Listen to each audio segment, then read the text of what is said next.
안녕하세요 여러분. 오래간만에 차량에서 동영상 한번 찍어봅니다. 지금 촬영하는 시기가 늦가을입니다. 어쩌면 초겨울일 수도 있겠네요. 12월 달이니까 그러네요. 아직도 가을이라고 생각하는 이유가 어쩌면 날씨가 요즘 너무 좋아서 그런 생각이 더 들지 않았나. 이제야 가을이 지났다라는 생각이 이제야 든다라는 게 참 웃기네요. 오늘 이야기하고 싶은 이야기는 살아보니 모든 날들이 다 좋았더라, 이 주제로 한번 이야기를 해보고 싶어서 어떤 이야기를 해볼까 강의 가는 길에 이 주제로 한번 선정해봤습니다. 유독 또 날씨가 좋았기 때문이기도 하고요. 우리가 살아가다 보면 항상 이렇게 날이 맑고 또 하늘이 청명한 그런 맑은 날들이 우리 인생에서도 계속 되길 원하죠. 일단 날이 맑으면 기분이 좋죠. 바라보는 것도. 지금은 아침이라서 해가 이제 막 뜨고 어려 보이지만 저쪽에서는 청명한 하늘이 보이거든요. 코로나 바이러스로 인해서 어려움이 많지만 또 한편으로 보면 좋은 날씨가 중국에서도 보인다라고 하니까 그 나름대로 어려운 가운데 속에서도 좋은 면도 있지 않나, 이런 생각도 듭니다. 그런데 살아보다 보면 항상 맑은 날이 있을 수가 없잖아요. 바람이 불기도 하고 흐리기도 하고 비가 오기도 하고 때로 폭풍우가 치기도 하고, 그죠? 천둥 번개로 밤잠을 다 설치는 그런 날씨도 있고 그런 날들도 우리 인생에 있는 거죠. 다 맑은 날이 있는 게 또 좋은 게 아니라, 그죠? 그런 미래에 대해서 우리가 대비할 수 없잖아요. 갑자기 비가 쏟아지려면 우리가 우산도 준비해야 되고, 그죠? 폭풍우가 몰아칠 때는 잠시 대피해야 될 피난처도 필요하죠. 또 자연 물도 농산물이라든지, 그죠? 어떤 과일도 마찬가지고 비가 적정하게 사실 있어야지 또 우리가 먹는 농작물도 과일들도 채소도 건강하게 자랄 수 있는 게 아닐까, 이런 생각이 듭니다. 마찬가지로 우리가 힘들고 어렵고 또 때로 폭풍우가 치는 날들이 있지 않습니까? 견딜 수 없는 한 인간의 개인으로서는 도저히 견디기 어려운 운명의 물결에 휩쓸려서 좌절하고 절망하고 무릎 꿇고 절규할 때가 있죠. 그런데 돌이켜보니까 그런 날들조차도 때로 내가 실수하고 세상이 어쩔 수 없이 그런 역경에 처할 때도 있지만 또 내가 개인적으로 사실 실수하고 잘못하고 그렇게 흘러오는 경우도 있죠. 솔직하게 이야기를 하자면 어린 시절에 그렇게 비 오는 날들이 저는 개인적으로 싫었습니다. 유독 제가 비 오는 날을 싫어했던 이유는 정말 가난하고 못 살던 동네에 살았었고, 그때는 아스팔트라는 게 없었기 때문에 가난한 동네들은 다 진흙벌이였거든요. 비 오고 나면 진흙벌이 맑은 날이 와도 온통 진흙벌인 겁니다. 특히 이제 겨울이 되고 나면 봄이 와도 학교에 우리가 가지 않습니까? 봄이 되어도 날은 맑은데 어떻습니까? 땅은 질단 말이에요. 온통 진흙벌이 다 떼어가지고 신발을 다 젖어가면 너무 부끄러운 거예요. 학교에 오면 다른 친구들은 진흙이 아스팔트에 들어오는 친구들은 그런 자국이 없는데 나 혼자 이렇게 가는 것 같은 느낌이 드는 거죠. 온통 지나가면서 물에서 그 진흙을 씻으려고 아무리 해도 안 씻어지죠. 잘 안 씻어지고 오히려 신발은 푹 다 젖어버리고 그 속에서 청소하는 아주머니가 그 진흙을 다 청소했는데 진흙을 다 밟고 가면 얼마나 화가 나고 속상하시겠어요. 그러면 야 이 자식아 좀 똑바로 신발 좀 깨끗하게 다니라고 막 이렇게 이야기를 하죠. 그러면 막 아무 말도 못하고 막 속상하고 그렇죠. 그럼 뭐 어디 가지도 못하고 책상 안에 이렇게 딱 앉아 있으면 나중에 진흙이 마르잖아요. 그럼 내 자리에 신발 자국이 그대로 이렇게 남는 거예요. 어떤 말인지 아시겠죠? 진흙이 옆에 다 떨어지니까 그렇게 내도록 있는 거예요. 부끄러우니까 바깥에 나가기도 민망하고 신발은 이미 다 젖어 있고 버려 있고 흙투성이고 그 상태가 되는 거죠. 그렇게 신발처럼 버려진 신발처럼 제 인생은 영원히 그렇게 흙투성이로 살아가겠다라는 것이 어린 시절의 제 생각이었습니다.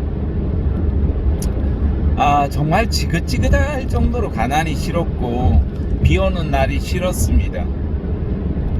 언제 이 가난을 벗어나고 언제 이 비를 진흙벌을 벗어나나 이런 생각이 너무 많았죠. 그래서 맑은 날이 되어서조차도 맑은 날을 즐기지도 못했고 늘 비가 올까 그런 날들이 두려웠었고 폭풍우 치는 날이 너무너무 싫었습니다. 근데 어느 날 중학교 3학년 때 그 가난한 동네를 벗어날 수가 있었습니다. 사실 가난은 하나도 벗어난 게 없었습니다. 부모님은 사실 상황이 더 어려웠죠. 왜냐하면 그나마 농사라도 지으면서 밥을 먹고 살 수가 있었는데 그 가난한 땅을 벗어나서 조그마한 단칸방에 그 산복도로라고 해야 되나요? 산동네에 이제 먹고 살아야 되니까 만화방을 하고 저희는 이제 그 한 방에 4식구가 이렇게 살기 시작했죠. 처음부터 이렇게 4식구가 살던 건 아니었고 그 가난한 땅에서 이제 정리를 해야 되니까 농사하던 땅에서 아버지는 정리를 하고 마지막으로 이제 그 일이 어쩔 수 없이 이제 땅 주인이 그 땅을 팔았기 때문에 우리는 나와야 되는 그런 상황에서 어머니가 이제 만화방을 시작하셨죠. 그런데 철딱선이 없는 저는 너무 좋은 겁니다. 그나마 그래도 거기에는 진흙벌이 아니라 아스팔트가 깔려 있었거든요. 그때부터 저는 사실 비 오는 날이 참 좋아졌습니다. 비가 오면 흠뻑 비를 맞는 것도 너무너무 좋았었고요. 너무 좋아가지고 머리도 흠뻑 젖고 속옷까지 흠뻑 다 젖어도 그렇게 다니는 게 너무 좋은 겁니다. 비를 그래서 그때부터 참 좋아했습니다. 너무너무 좋아했었고 얼마나 좋아했는지 나중에 폭풍우 치는 날들조차 좋은 겁니다. 중학교 때 제 취미가 우리 동네가 아주 그 종점에 있었는데 88번 버스, 지금은 이제 그쪽으로 오진 않는데요. 그 버스를 타고 종점이 태종대였습니다. 부산의 태종대를 제가 가장 사랑하는 곳입니다. 너무너무 좋아하는 곳인데요. 지금도 나이가 들어서도 참 가장 제가 한국에서 가장 사랑하는 곳이 뭐 그 어떤 것보다도 저는 태종대를 좋아합니다. 모든 우리나라 지역들이 다 저는 아름답다라고 생각하지만 특히 태종대를 더 좋아합니다. 중학교 때 아무것도 할 거 없으면 제가 기억은 안 나는데 그 버스비가 그 당시에 한 50원 정도 되었던 것 같아요. 그걸 타고 종점에서 종점까지 가면 우리 동네 이제 종점에서 출발해서 이제 태종대가 종점이거든요. 1시간 반 정도가 걸려요. 버스 타고 많이 걸리면 뭐 2시간도 걸릴 때가 있어요. 2시간 내도록 이제 비 오는 날 가는 거 좋아하거든요. 맑은 날 가는 것도 좋아하는데 비 오는 날 가는 거예요. 비 오는 날 혼자 가는 거예요, 저는. 그렇다고 여러분 제가 왕따라든지 그런 거는 전혀 아니에요. 그냥 굉장히 사실 외향적이고 적극적인 아이였지만 어쩔 때는 내면에는 그 가난함이 너무 마음에는 속상함들이 있었고 그런 것들을 드러내지 않으려고 했었던 부분도 있었던 것 같아요. 그래서 뭐 주말에는 혼자 그렇게 지냈던 경험들이 있습니다. 그래서 태종대를 가면 맑은 날도 사실 좋았어요. 맑은 날 더 좋죠. 뭐 걸어 다니면 좋고, 맑은 날에 가면 이제 좋은 것 중에 하나가 그 입장권을 그 당시에 이게 기억은 안 나는데 한 100원 정도 했었던 것 같아요. 100원에서 한 150원, 200원 이런 식으로 할 때 입장료를 안 내고 갈 수가 있어요. 왜냐하면 맑은 날에는 그 태종대 옆에 보면 낚시하시는 분들이 있는데 돌들이 굉장히 많은 데 있어요. 지금은 입장료가 없습니다, 여러분. 주차장 비용만 내면 일반인은 무조건 그냥 가면 무료 입장인데요. 그 당시에는 입장료가 있어가지고, 그래서 그 길을 이제 걸어가는 겁니다. 그러면 그 아주 위험합니다. 입장료 안 내려고 하면 그 파도 있는데 그쪽 길로 가면 중학교 때니까 겁이 없죠. 그 돌다리 뭐 밑으로 지나가는 거 하나도 겁이 안 나니까 그걸로 가는 거죠. 물론 이제 비 오는 날은 그게 너무 위험해서 비 오는 날은 입장료를 내고 가야 되니까, 그냥 비 오는 날 안 좋은 점 중에 하나가 입장료 내고 가는 거죠. 그래도 좋은 것 중에 하나가 그 비 오는 날, 특히 저는 이제 폭풍우 치는 날을 정말 좋아하게 되었는데요. 뭐 그렇다라고 제가 사이코패스적인 뭐 그런 건 아니고요. 폭풍우 치는 폭풍의 언덕이라는, 그죠? 에밀리 브론테의 소설을 참 뭐 청년 시절에 좋아했었는데, 가만 생각해 보면 히스클리프 같은 어쩌면 정신 상태가 있었을까요? 그런 건 아니었었는데 그냥 마냥 좋은 거예요. 파도가 막 치면 태종대에 가면 자살바위라는 곳이 있어요. 여러분 꼭 가보세요. 나쁜 생각은 하지 마시고 그냥 가보십니다. 저는 중학교 때 그 자살바위 가는 걸 너무 좋아하는 거예요. 거기 가면 막 파도가 엄청나게 몰아치거든요. 사람도 별로 없어요. 뭐 비가 아니라 막 폭풍우가 몰아치니까 뭐 우산을 쓰고 있어도 감당할 수가 없거든요. 그럼 저는 그냥 쫄딱 비를 맞는 거예요. 너무 좋아요. 어쩌면 그 인생의 휘몰아치는 그 어떤 바다를 바라보면서도 한편으로 보면 막 뛰어들고 싶어. 아니 뭐 극단적인 생각을 해서 뭐 뛰어들고 싶은 그런 마음이 아니라, 그 인생의 폭풍을 한번 헤치고 나아가고 싶다라는 그런 마음이 어쩌면 있었던 것 같아요. 그래서 참 격정적인 그런 것에 대한 어떤 열망, 이런 것도 좋았었고, 중학교 때뿐만 아니라 그렇게 저는 늘 대정대로 혼자 가기도 좋아했었고, 대학교 때는 친구들하고 많이 갔었고, 지금도 뭐 몇 장 찍은 사진들도 대학교 때 친구들하고는 있었던 것 같아요. 그렇게 저는 사실 모든 날들을 어쩌면 다 좋아했던 것 같아요. 그때는 몰랐죠. 그때는 몰랐었고, 20대가 되었는데도 사실은 제 삶은 뭐 별로 안 나아졌어요. 우리 집안은 여전히 가난하고, 등록금 낼 형편도 안 되고, 용돈이 없어서 친구들 못 만날 정도로 가난했었고, 등록금 낼 형편이 안 돼서 직업군인으로 입대를 했죠. 뭐 영원히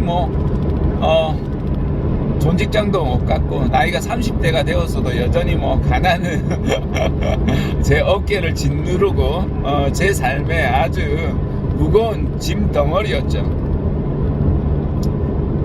그래도 늘 저는 날씨가 좋더라고요. 근데도 또 한편으로 보면 뭐 운명의 여신에 이게 좀 원망은 있었어요. 왜 나에게 이렇게 불편한 좁다란 비오는 이런 날들을 살아가게 만드는지, 신이 원망스럽고 신을 원망하기도 참 많이 했습니다. 왜 이렇게 살아야 하는지 기도할 때마다 욕했습니다. 두고 보세요. 내 길을 막아도, 당신이 내 길을 막아도 반드시 나는 갑니다.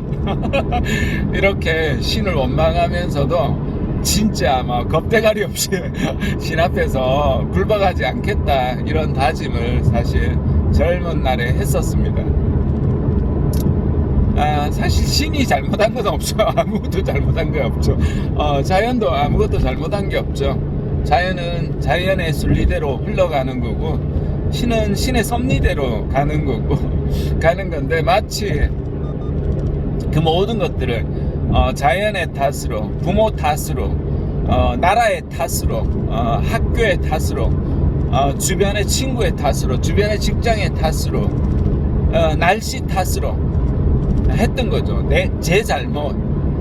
그런 어려운 가운데 속에서도 내가 정말 운명을 헤쳐나가리라는 그런 다짐은 하지 않고, 운명을 헤쳐나가려라는 그런 다짐뿐만 아니라 그것을 헤쳐나가려는 행동을 사실 제대로 온전하게 하지 못했던 그런 자신에 대한 질책은 하지 않고 외부로 질책만 했었던 거죠. 그래서 결단을 내렸습니다. 내가 이렇게 주어진 운명에 굴복하지 않고 내가 마주친 그 모든 날들을 한번 즐겨보리라, 이런 생각을 했습니다. 비 온 뒤에 우리가 땅이 굳어진다라고 하지 않습니까? 실제로도 그렇습니다. 인생을 살아보니까 제가 뭔가 잘한 것 같고, 뭔가 성취를 하고, 뭔가 결과를 내고, 누군가가 존경해주고 그런 마치 거들먹거리면서 자기가 잘난 듯이 그렇게 하면 꼭 실수를 하고, 어떻게 보면 더 큰 실수를 나중에 하게 되는 경우도 있더라고요. 근데 내가 정말 잘못하기도 하고, 물론 또 제가 잘못한 건 아닌데도 불구하고 잘못을 또 뒤집어 써야 될 때도 있죠. 그 어떤 경우라도 눈물이 나고 슬프고 부끄럽고 치욕스럽고 때로 너무 죽고 싶기도 하고 그런 마음도 들 때가 있죠. 그런데 돌이켜보니까 그렇게 어떻게 보면 날씨가 안 좋고 폭풍우가 몰아치고 그런 날들이 오히려 저를 더 단단하게, 저를 더 강하게 만들었다라는 거죠. 그러니까 우리 인생에서 늘 맑고 좋은 날들만 바라볼 것이 아니라, 맑으면 당연히 즐겨야죠. 좋은 날도 즐겨야 되고, 어렸을 때 그 좋은 날도 즐기지 못한 거예요. 질퍽한 상태가 그대로 있으니까 맑은 날은 맑은 날대로 즐기고, 비가 오면 비가 오는 대로 또 운치가 있잖아요. 눈이 오면 눈이 오는 대로 눈치를 걱정하지 마시고, 흐리면 흐린 날대로, 폭풍우가 치면 폭풍우가 치는 대로 그 운치가 있단 말이에요.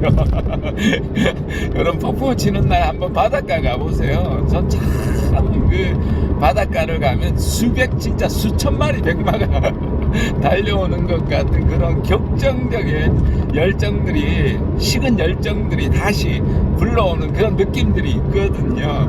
그런 것처럼 돌아보니까, 살아보니까 그 건강한 날도, 젊은 날도 참 축복이었더라. 머리에 든 것도 없고 뭘 해야 될지도 모르고 꿈도 없고 비전도 없고 올바로 살아가지도 못하지만 그래도 내가 할 수 있다라는 건강하고 그런 어떤 격정적인 열정, 그것이 돌아보니까 그것도 축복이었다, 이런 생각이 드는 거죠. 나이 들어 보십시오. 온몸이 여기저기 말도 못하게 구석구석 아프고 세상에 돌가루가 그죠 몸에 있기도 하다, 이런 생각을 의사 진단을 받기도 하고. 그래도 어떻습니까? 그것 역시도 축복이잖아요. 그 속에서 또 나이 들에 의해서 우리가 어렸을 때 몰랐던 어떤 삶의 지혜도 배우는 거죠. 그러니까 살아보면 그 모든 날들이 우리가 축복이지 않았나, 이런 마음으로 제가 오늘의 주제를요, 살아보니 모든 날들이 다 좋았다, 이렇게 이야기를 해보고 싶어서 날씨 좋다 이런 강연을 그때 김국진 씨가 한번 강연하는데 참 그 이야기가 제가 생각하는 철학하고도 참 좋았고, 그래서 그런 이야기를 제 언어로 오늘 한번 이야기 드려보는데요. 어떻게 좋아하셨습니까? 요즘은 마음이 들쭉날쭉하는 게 유튜브 구독자가 늘면 기분이 좋고 별로 막 구독자 한 명도 안 늘고 이러면 울적하기도 한 마음도 들기도 하더라고요. 그래서 뭐 구독자가 많으나 안 좋으나 그런 마음 흔들리지 않는 초심을 잃고 좋은 이야기들 전달해 나가는 게 물론 좋겠죠. 그래도 여러분들이 용기를 저에게 주신다라면 이 영상이 좋았다라고 생각하시면 구독과 좋아요 눌러주시고요. 앞으로도 좋은 이야기들, 제 인생에서 배우고 깨달은 이야기들 계속 전달해 나가도록 하겠습니다. 날씨 좋다. 감사합니다. 눈물이 왜 흐르죠?